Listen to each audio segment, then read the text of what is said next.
Authentic is sponsored in whole by Voice of Prophecy. You know, there are some pretty bold skeptics out there who just assume that nobody's going to question their assertions about God. They like to think they have impossible questions about faith that can't be answered. So today, I'm going to take a stab at answering some of those. Welcome to Authentic. Shawn Boonstra explores real existential questions about the meaning of your life and how you can live a genuine human existence. Listen every week right here on this station or on your favorite podcatcher. Here's Shawn with this week's episode of Authentic. The other day I was kind of mindlessly flipping through some online videos, the dumb ones, kids flipping water bottles and making them land on a table, or just getting out in public and doing something dumb. And I was about to give up, but I suddenly came across something that really kind of held my attention. It was a young mother posting a response to a sermon she heard, where the preacher asked the audience what they planned to say about unbelief when they finally met God in the judgment. I only heard a single sentence from the sermon itself, so I don't really know if it was one of those run-of-the-mill turn or burn kind of messages, but she did list a number of questions that she would ask God if He proved to be real.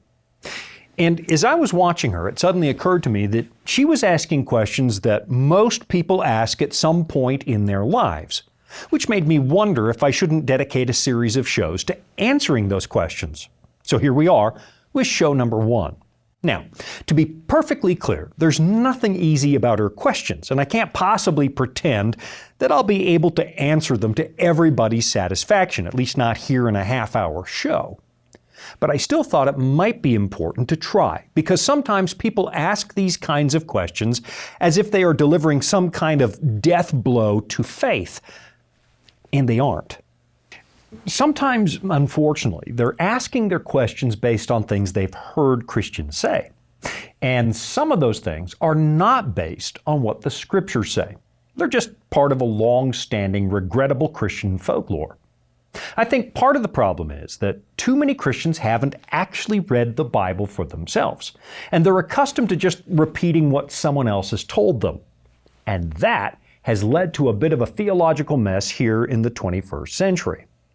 Sadly, I'm starting to think that the vast majority of modern Western Christians might be, biblically illiterate. It's a sad state of affairs.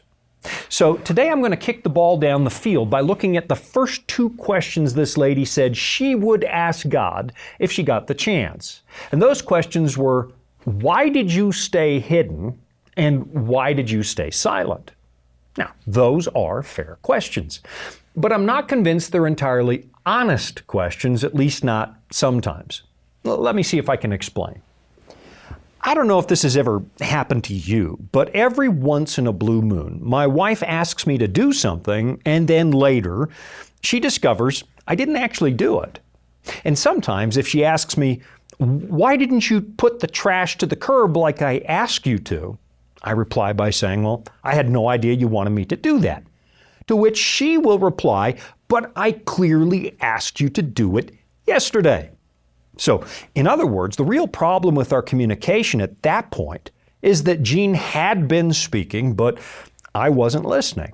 I might have been hiding behind that cone of silence that a lot of older guys build over time, like your grandfather, remember, who pretended not to be in the room by hiding behind a newspaper? Or it might be the case that I was too preoccupied with what I was doing to hear what Jean was asking. So I mindlessly said, okay, without actually paying attention. Or maybe I did hear it, at least at first. But I didn't make it a priority, and so by the next day it was just gone.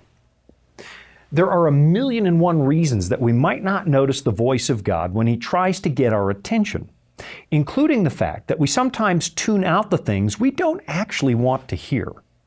But I think one of the biggest problems we have is the way we write this personal mental script about who God is and what He's supposed to be like. And then we dismiss the possibility of His existence because the God revealed in the Bible doesn't match the caricature that we created in our minds.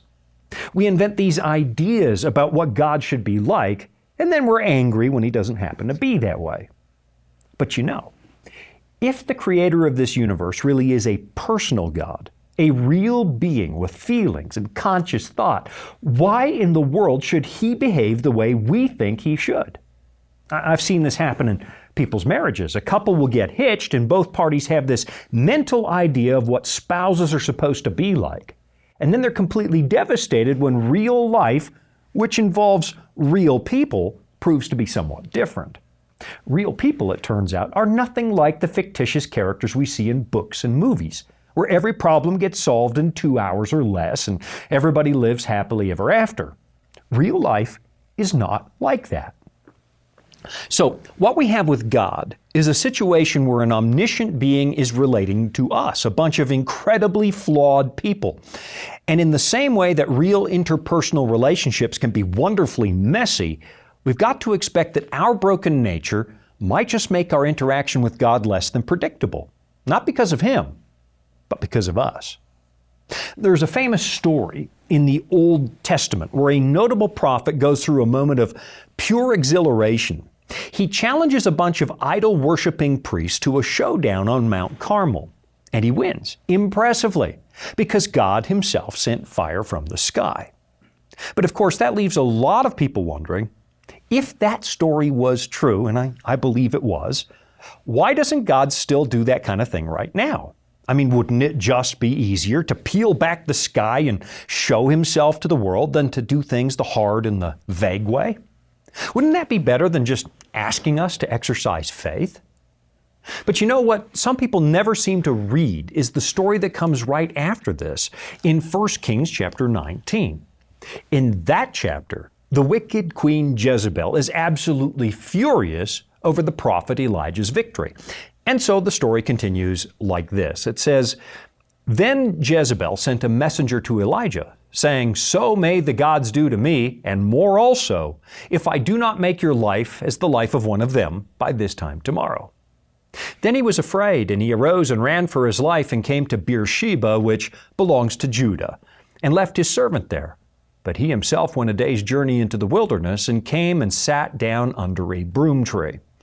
He asked that he might die, saying, 'It is enough now, O Lord, take away my life, for I am no better than my fathers.'"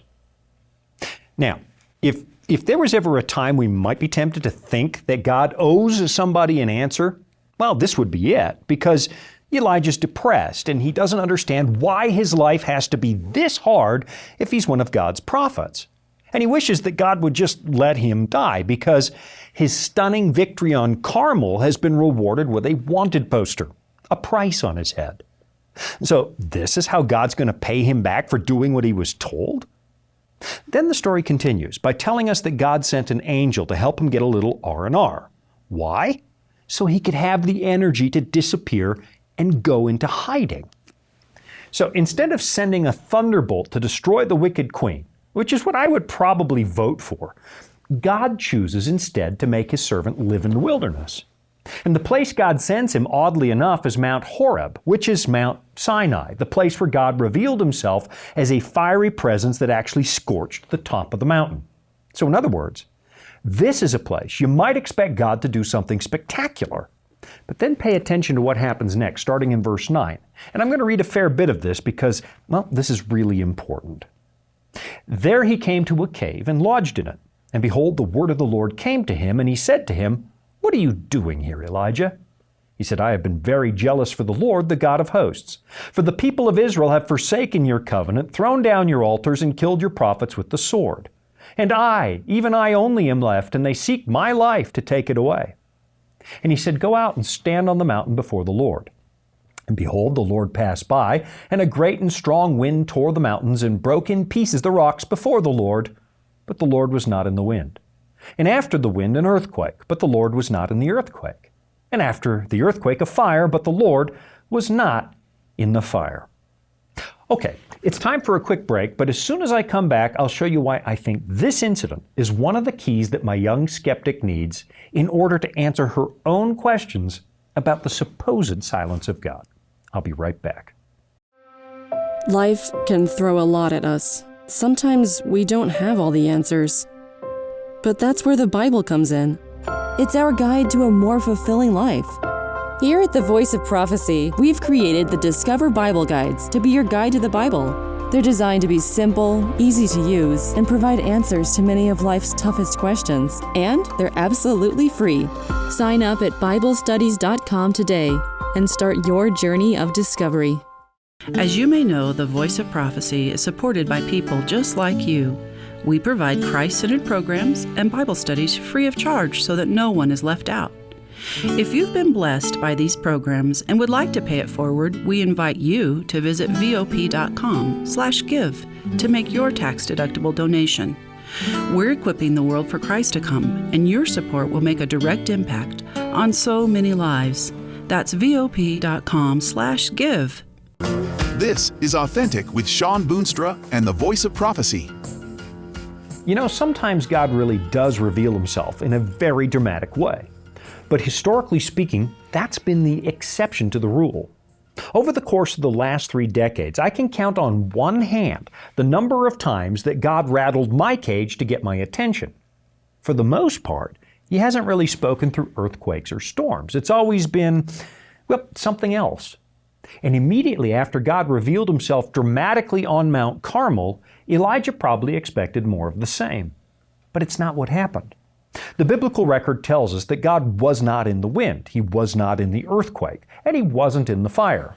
Instead, the Bible tells us in 1 Kings 19 verse 12, "And after the fire the sound of a low whisper.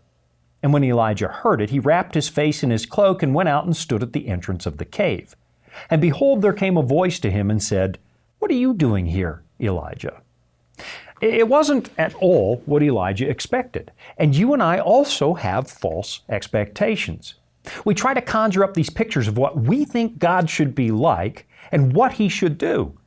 But then He doesn't answer to those expectations. And I suspect that what's going on with a lot of skeptics, as they're busy demanding that God reveal Himself, the reality is that God has already done it, but He didn't do it the way they demanded. I guess you could think about it as trying to recreate God in their own image. But let's just think about this logically. God really did reveal Himself at the top of Carmel, and He did it in a spectacular fashion, but that did nothing to stop the prophet from going through severe depression and wishing he could die. A big miracle did nothing to prevent that.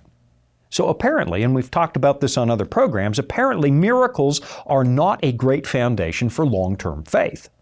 God's trying to tell us something really important in this story.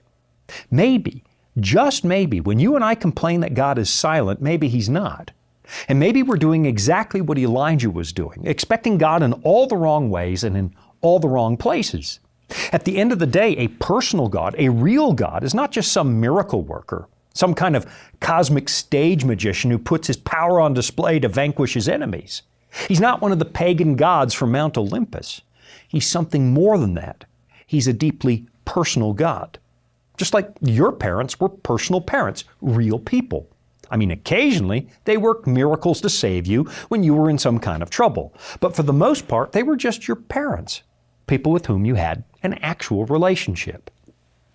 So maybe God wants the same thing. Maybe He just doesn't want to be some kind of cosmic vending machine that dispenses miracles and favors whenever you demand it. What He wants is a meaningful two-way relationship. And so He doesn't always speak through fires and earthquakes, but through whispers, through an actual conversation of the heart. And maybe that's at least part of the problem when skeptics suggest that God is somehow silent. They're simply refusing to notice the ways He does communicate, ways that are clearly explained in the Scriptures. Instead, they're demanding something else. And really, there's one inescapable fact. God has not been silent. I mean, here's a book that purports to be 1,500 years worth of eyewitness testimony from people who say that God has spoken to this world. We have hundreds upon hundreds of pages of biblical history where people insist that God actually intervened in our human affairs.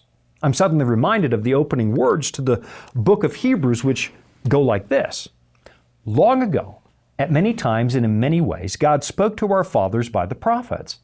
But in these last days He has spoken to us by His Son, whom He appointed the heir of all things, through whom also He created the world. If there's one thing the Bible has made clear, it's that God has been expending considerable energy to make himself known to us. Now, you might not believe that the people in this book were telling the truth, but to say that God is somehow kept to himself is not at all what the Bible teaches. Not only has he kept in regular contact, but then he actually became one of us in order to make himself even more understandable. Jesus of Nazareth, the Bible teaches, was God in human flesh. So to suggest that God has been silent or that he has kept himself hidden, it's ludicrous. And when some people say that he is silent, it might be the case that they've actually seen what God has revealed of himself, and they don't like it. Because having a real God means that he would have a claim on your life. And here's what I find really interesting about this young skeptic's complaints about God.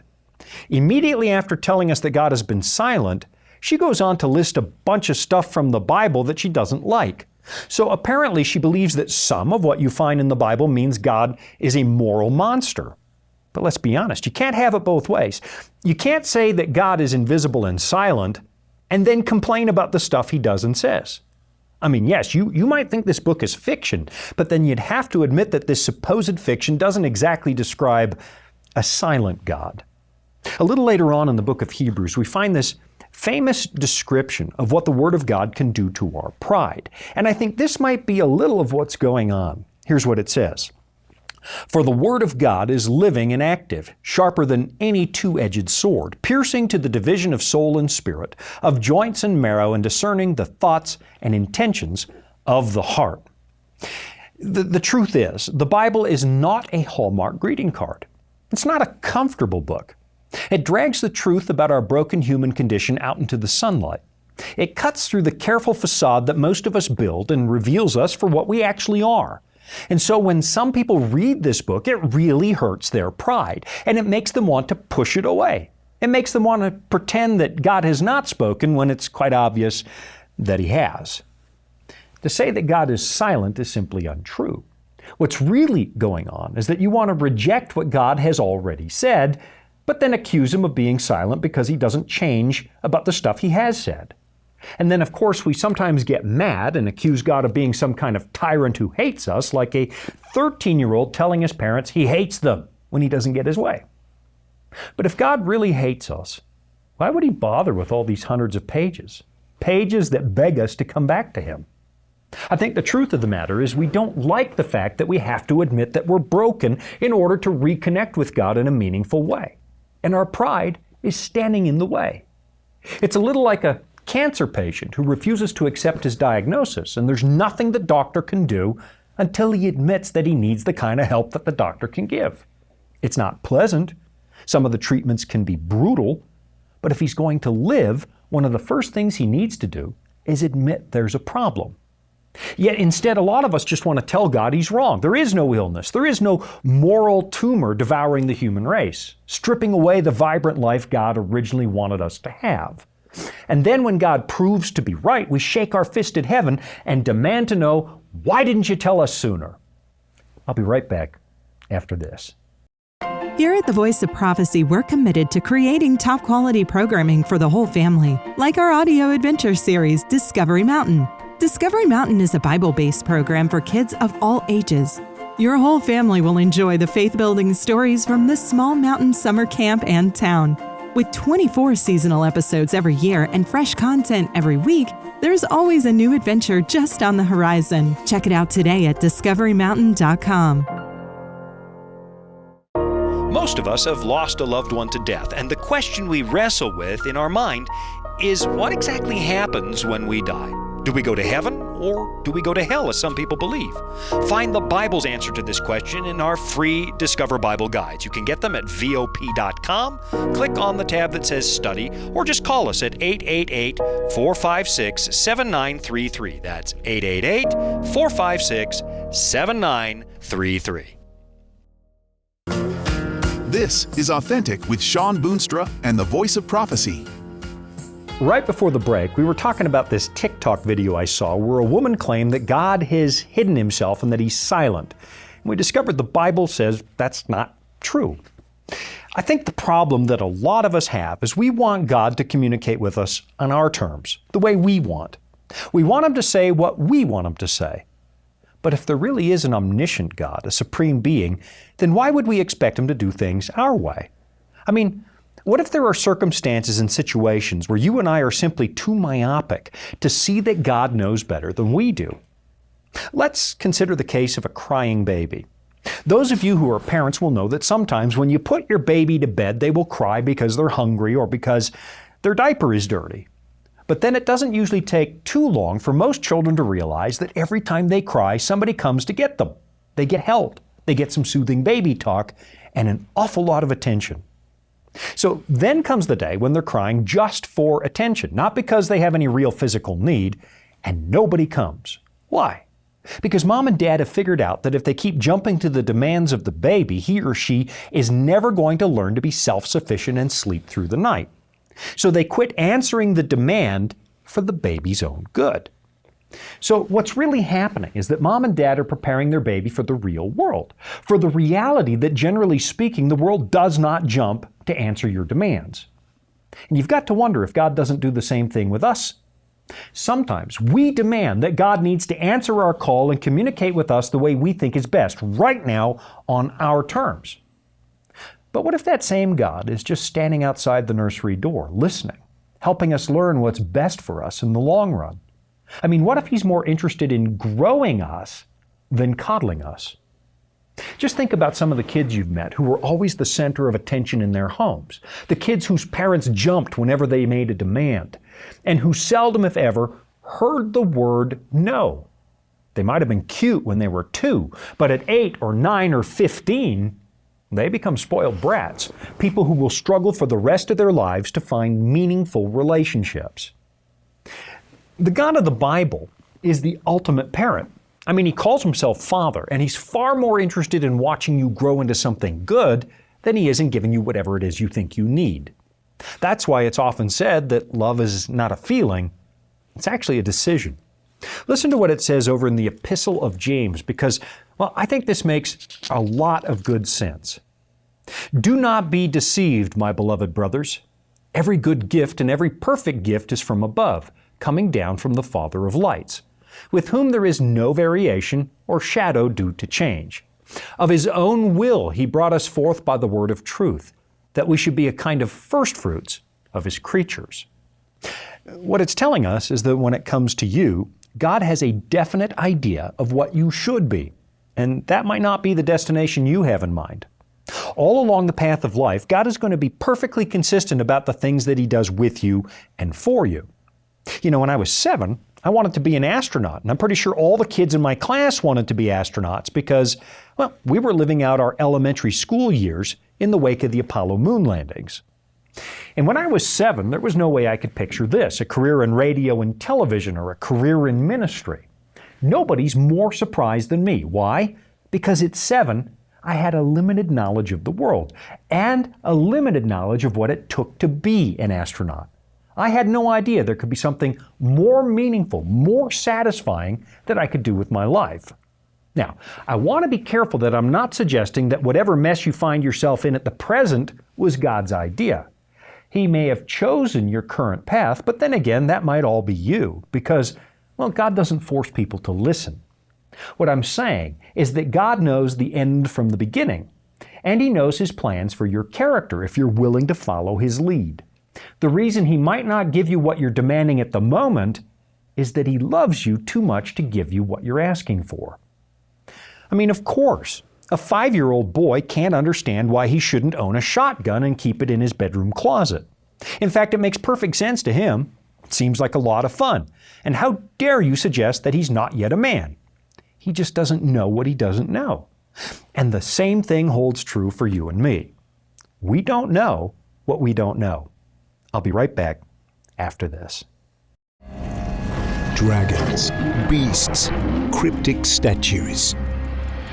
If you've ever read Daniel or Revelation and come away scratching your head, you're not alone. Voice of Prophecy's free Focus on Prophecy guides are designed to help you unlock the prophetic mysteries of the Bible and deepen your understanding of God's plan for you and the world around you. You can study online or request them by mail. Visit BibleStudies.com and start bringing prophecy into focus today. Retirement planning can be a stressful process, but it doesn't have to be. The friendly people at the Voice of Prophecy can walk you through the entire process and explain all of your options based on your specific needs. Whether you'd like to set up a trust for income or make a gift that will benefit your loved ones and change lives through the Voice of Prophecy, we're here to help. To learn more, call 1-800-348-5993. Welcome back. It's Authentic with Shawn Boonstra and the Voice of Prophecy.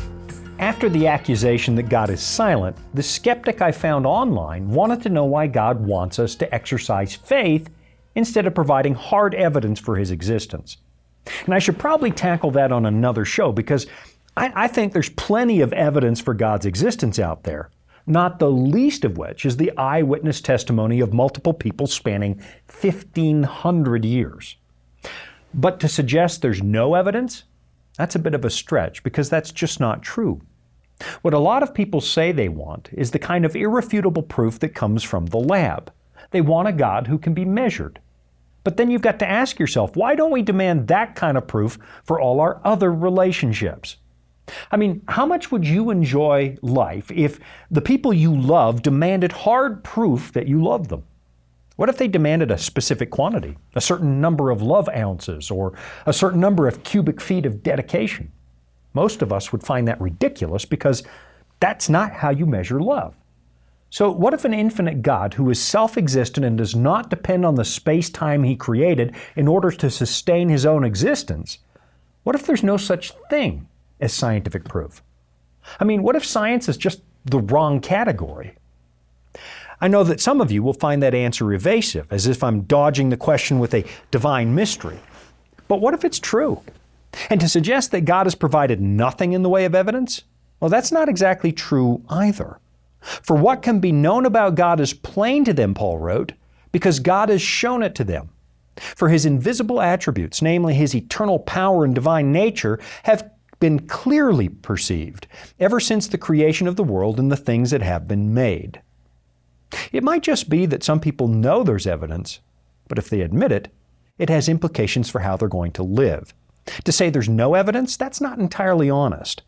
And even the more honest skeptics are going to say, it certainly looks like the appearance of life in this universe was planned. So, why does God ask for faith? It's really not that hard to figure out. I've been married for 3 decades, and I've got to tell you, it means a lot more to me that my wife trusts me and believes in me than it does to know that she thinks I exist based on the fact that my cowboy boots are standing by the front door. Why? Because that is a relationship. And a relationship is what a personal God is looking for. Thanks for joining me again this week. I'm Shawn Boonstra, and you've been watching Authentic. You've been listening to Authentic, sponsored by Voice of Prophecy. Remember, you can listen every week right here at the same time. And thank you. Authentic is funded by listeners just like you. You can support at voiceofprophecy.com. That's also where you can find all the episodes you missed, or where you can listen again. That's voiceofprophecy.com.